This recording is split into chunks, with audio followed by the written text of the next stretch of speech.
Bonjour à tous. Aujourd'hui, nous allons voir comment installer Windows 10 sur votre Mac. Alors, il y a deux façons de procéder. Soit vous utilisez un programme appelé Bootcamp, mais avec ce programme, à chaque fois que vous voulez utiliser Windows, vous allez devoir redémarrer votre Mac. Et vous ne pourrez pas partager de fichiers entre votre Mac et votre Windows. Ou alors, la deuxième façon, que nous allons voir aujourd'hui, est d'utiliser un programme appelé VirtualBox. Ce programme vous permettra de lancer Windows directement à partir de votre Mac. Et le deuxième avantage, c'est que vous pourrez partager vos fichiers entre votre Mac et votre Windows. C'est pour cela que dans cette vidéo-là, j'ai préféré montrer et mettre en avant cet exemple avec VirtualBox. Alors, la première chose qu'il vous faut pour démarrer ce tutoriel, c'est d'installer Windows, de télécharger une version de Windows, pardon. Alors pour cela, nous allons ouvrir une page web et nous allons aller sur Google. Alors je vais le faire en ce moment. On va sur Google et on va taper Windows 10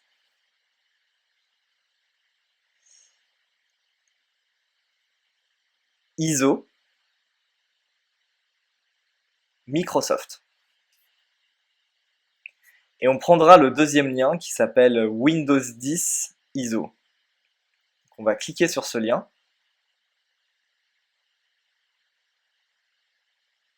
Donc une fois que vous allez cliquer sur ce lien, vous allez être redirigé sur le site de Microsoft. Et ici, on va choisir Windows 10. Vous allez cliquer sur le bouton Confirm. Et là, nous allons choisir le langage. Alors moi, mon ordinateur est en anglais, donc je choisis anglais, mais vous pouvez choisir français, ça n'a pas d'importance. Et nous allons choisir la version 64 bits. Donc, je ne vais pas le télécharger ici, puisque j'ai déjà sur mon bureau une version de Windows 10 que j'ai déjà téléchargé, le fichier que vous pouvez voir qui est le .iso. Et dépendant de votre connexion internet, cela prendra plus ou moins de temps, peut-être 1 heure, 2 heures ou peut-être moins, dépendant votre vitesse de connexion. Et maintenant, la deuxième chose que nous allons faire, c'est que nous allons télécharger le programme VirtualBox. Alors ces deux programmes-là, que ce soit Windows ou VirtualBox, sont gratuits. Donc on va taper dans Google VirtualBox Mac Download. Je mettrai les liens de ces deux téléchargements dans la description. Et vous allez prendre le premier lien et après vous allez cliquer sur OS X Host. Donc pareil, je ne vais pas le télécharger parce que j'ai déjà la version de VirtualBox pour macOS. Donc c'est un fichier DMG, comme vous pouvez le voir, que j'ai téléchargé sur mon bureau. Et donc une fois que vous allez le télécharger, une fois que vous allez cliquer dessus, ça va vous ouvrir cette fenêtre et vous allez cliquer sur virtualbox.pkg. Vous cliquez sur continue et après vous faites continue, suivant, suivant, continue jusqu'à temps que le programme soit installé. J'ai déjà VirtualBox d'installer sur mon Mac, donc je ne ferai pas cette étape. Alors après, vous pouvez simplement aller dans votre dossier application et vous allez pouvoir trouver ici VirtualBox, le programme que l'on va utiliser aujourd'hui. Ou alors vous pouvez mettre un raccourci sur votre bureau. Donc VirtualBox, tout simplement, c'est un programme qui vous permet de créer des ordinateurs. Et avec ces ordinateurs-là, vous pouvez installer Windows dessus, vous pouvez installer macOS ou Ubuntu. Je les ai installés précédemment, donc c'est pour ça que vous voyez mes virtual machines juste au-dessus. Alors maintenant, ce qu'on va faire, c'est qu'on va créer une nouvelle virtual machine en cliquant sur Nouveau. Je vais mettre Windows 10 et par défaut, il faudra bien sélectionner et faire attention que le type soit bien Windows. Voilà, il y a dans la drop-down. Et pareil pour la version Windows 10 64 bits. il faudra bien faire attention à ça parce qu'on a téléchargé la version 64 bits de Windows. Après, on cliquera sur Continue pour aller à l'écran suivant. Alors ici, VirtualBox vous demandera combien de mémoire vous voulez allouer à votre Windows. Alors sur mon Mac, moi j'ai 16 Go de RAM, donc dépendant de votre configuration, bien sûr, vous pourrez mettre plus ou moins de mémoire. Alors ne mettez pas 16 Go puisque vous allez, on va aller très, ça, votre Windows 10 va vraiment manger toute la mémoire et votre Mac pourra plus se lancer correctement. Donc moi je recommande 4 Go, mais encore une fois, ça dépend de votre configuration. Ne dépassez jamais la limite rouge, parce que sinon après votre Mac ne pourra plus fonctionner correctement. Donc après, une fois qu'on a mis ces 4 Go de memory RAM, nous allons passer à l'étape suivante qui va nous permettre de créer notre disque. Donc là, choisissez la deuxième option, créer, c'est en anglais, hein, créer le virtual disk maintenant. Et ici, choisissez la première option qui est VDI.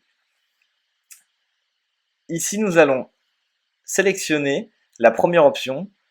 Encore une fois, je l'ai en anglais, qui s'appelle Dynamically Allocated, mais en français, ce sera les mêmes choix traduits. La différence, c'est que ici, si vous donnez, par exemple, 32 Go d'espace à votre virtual machine, si vous sélectionnez Dynamically Allocated, ce qui se passera, c'est que si vous utilisez que 10 Go sur votre Windows, seulement 10 Go sera utilisé sur votre Mac.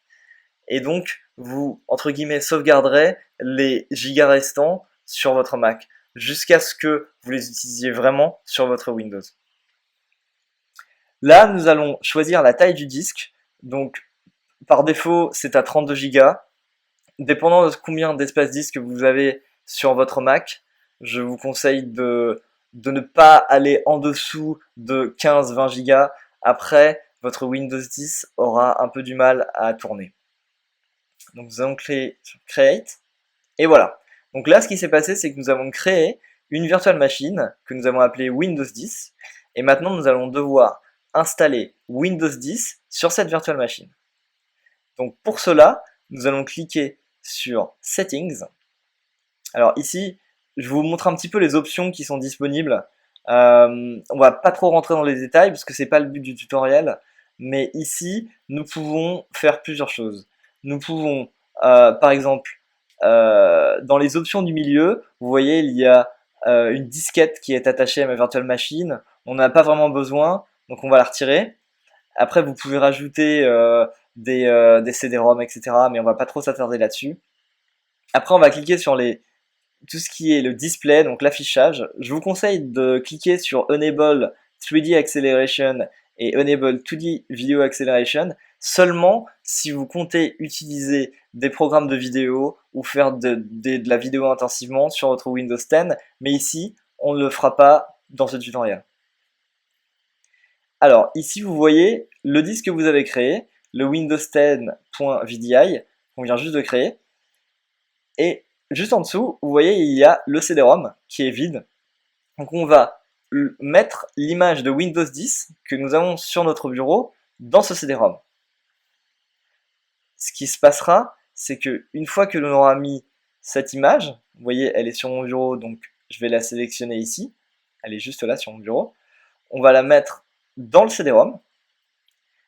Et après, ça bootera sur Windows 10 une fois qu'on aura cliqué. On peut aussi partager des fichiers, vous voyez, sur Shared Folders, si vous voulez partager des fichiers entre votre Mac et votre Windows.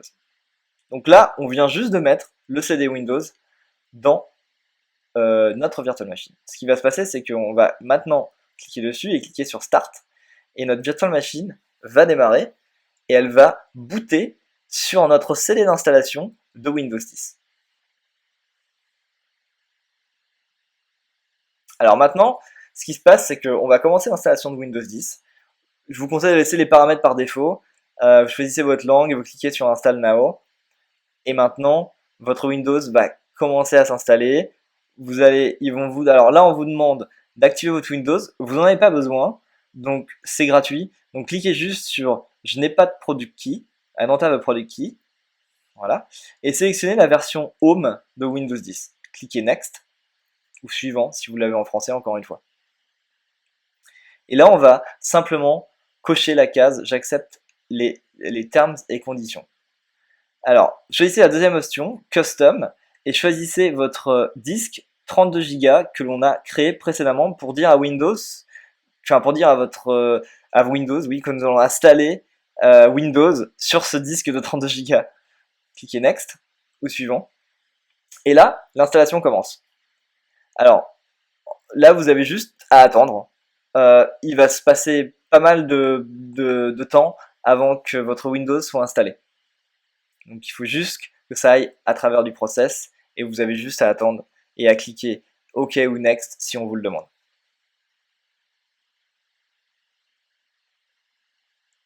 Voilà, donc maintenant nous avons installé Windows, il reste juste quelques étapes avant de finir l'installation. Votre ordinateur, votre virtual machine est rebootée et là nous allons cliquer sur les Use Express Settings pour finaliser l'installation.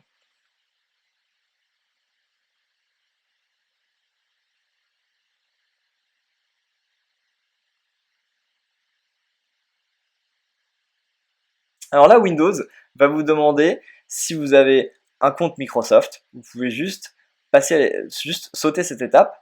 Et là, il vous demande de mettre un nom de compte que vous allez utiliser et un username et password, mais vous n'êtes pas obligé de mettre un username et password. Là, il va vous demander si vous voulez utiliser l'assistant qui s'appelle Cortana. C'est l'équivalent de Siri pour Apple. Alors, on ne va pas l'utiliser. On va mettre pas maintenant. Et voilà! Maintenant, vous avez fini votre installation de Windows 10 sur votre macOS. Maintenant, vous êtes dans votre environnement Windows, sur votre macOS, et vous pouvez faire tout ce que vous ferez, tout ce que vous aurez voulu faire normalement sur un Windows. Il n'y a aucune différence entre ce Windows-là et le Windows que vous auriez eu sur une vraie machine Windows. Vous pouvez faire exactement tout ce que vous voulez. Maintenant, on va cliquer sur le petite flèche verte en haut pour le mettre en plein écran.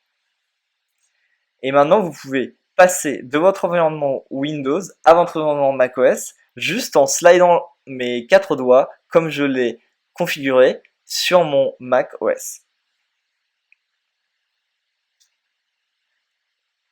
Alors la dernière chose qu'il ne faut pas oublier de faire, généralement, c'est que je vais dans les settings et je retire le CD-ROM Windows que nous avons mis dans le CD-ROM de la virtual machine, car sinon, à chaque fois que vous allez redémarrer votre virtual machine, elle va rebooter sur le CD-ROM de Windows, mais il n'a plus besoin de l'avoir puisque Windows est déjà installé. Voilà, c'est tout pour aujourd'hui. J'espère que vous avez aimé cette vidéo. Et n'oubliez pas de souscrire à mon channel et de cliquer sur le pouce up si vous avez aimé cette vidéo. Merci beaucoup et à très bientôt.